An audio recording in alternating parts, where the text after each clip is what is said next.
Hi everyone, welcome to this month's financial markets update. Well, October proved to be another interesting month for financial markets. Equity markets were by and large higher over the course of the month, but we did see a big sell-off in bond markets, particularly our domestic bond market, which was down over 3.5% for the month of October alone. In fact, it was the worst performing month that we've seen since February of this year.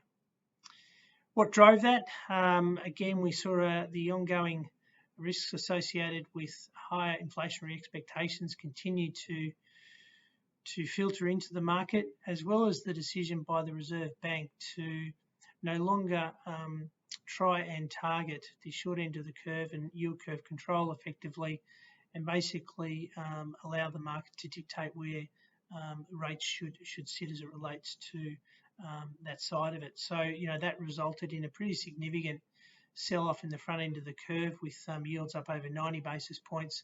But that also flowed through into the 10-year part of the curve, which was up over 60 basis points over the course of the month. As I said, the inflationary outlook continues to increase here domestically as it does on a global basis, and that's one of the key reasons why we've seen higher yields, certainly over the last 3 to 6 months, domestically as well as globally, but particularly here in the local market. If we think through over the last 12 months, bond yields are up over 1% domestically, both at the short as well as at the long end of the curve, and that's resulted in negative absolute performance for both the domestic as well as global bond markets. Quite a divergent performance when you then look at the equities that have delivered in part over 30% in some parts of the market. Equity performance was reasonably good, despite obviously higher bond yields. Our local market, though, was flat, as you would have expected, as I said, given that sell-off and just how those higher yields were then going to be priced into the equity market. And we did see some negative performance, across the energy, consumer staples, and industrial sectors, particularly here locally. Nevertheless, global markets were materially higher. The hedge global equities was up over 5.5% for the month alone, again assisted by 4% uplift in the Aussie dollar against the US dollar through October, but unhedged global equities were also stronger, up over 1.5% to 2%. Emerging markets were the only laggard and continued to struggle from the challenges that we're seeing in the Asian region, particularly as it relates to China and some of the challenges that are going on there, and that flowed through into the broader performance of emerging markets, which was down around about 2.5% to 3% over the month. Now, when we look at emerging markets relative to developed markets, the relative valuations are actually now becoming quite compelling. And if we were just comparing the forward PE multiple of emerging markets to the S&P 500 as an example, it's now trading at around about a 40% discount to the S&P 500. So a significant divergence from what is normally maybe only a 10 or 15% discount over time.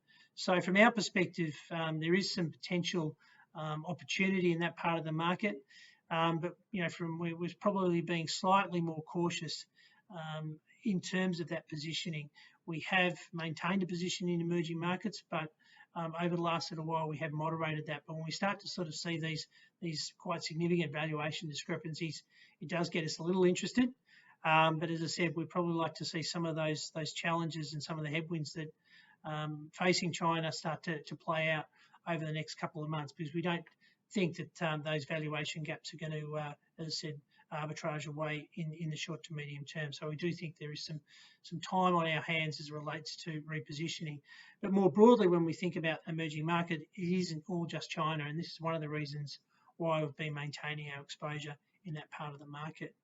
As I said, on the fixed income front, it was a pretty challenging and quite a significantly disappointing performance for fixed income markets. And again, when we think about how we've been positioning portfolios, we continue to be underweight that part of the market, particularly as it relates to treasuries, and trying to maintain as a shorter duration position as possible and introduce more flexible strategies into the portfolio. And we're going to continually look to refine that as we move forward over the next couple of months into 2022, because our core view remains that bond yields will continue to move higher as central banks begin their tapering programs as official cash rates potentially start to also move higher through the back end of 2022 into 2023. And even though the RBA has noted that there's no change to its policy as it relates to hiking cash rates, we do think there is a potential for high domestic cash rates occurring through sometime in 2023. So all in all, it's going to remain a pretty challenging market environment for fixed income investments.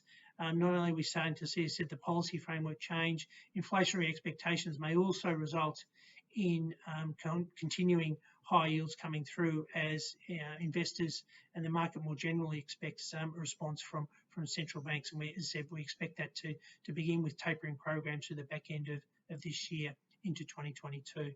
So all in all, as I said, another interesting month for financial markets. The defensive side of the market didn't deliver. The growth side continues to show some positive momentum as we head into the back end of the year. But again, we may continue to see that volatility being the key element of financial market performance, not only through the rest of this year, but certainly into 2022. As always, if you have any queries about your portfolios, please feel free to reach out to anyone in the team, and we look forward to catching up again next month. Thanks and bye for now.